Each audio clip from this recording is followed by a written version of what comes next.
എത്ര തൊഴുതിട്ടും മതി വരുന്നില്ലല്ലോ അച്ചായി പൊന്നുമോൾക്ക്. മനമാകെ ആനന്ദം കൊണ്ടെന്റെ കണ്ണിലും കണ്ണുനീർ വന്നുവല്ലോ. പാഠങ്ങളെല്ലാം എളുപ്പമായി തീർത്തിടാൻ പ്രാർത്ഥിച്ചിടണം മോളെ. വ്യാധികളൊന്നും വരുത്തല്ലേ എന്നും നീ തൊഴുതു പറഞ്ഞിടണം.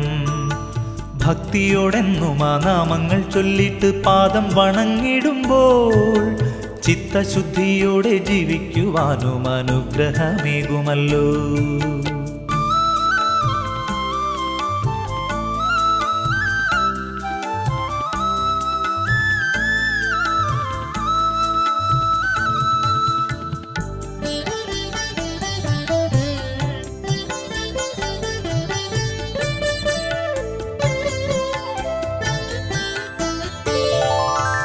ഏട്ടനെ പോലെന്റെ കൂട്ടിനായി വന്നിടാൻ ശ്രീ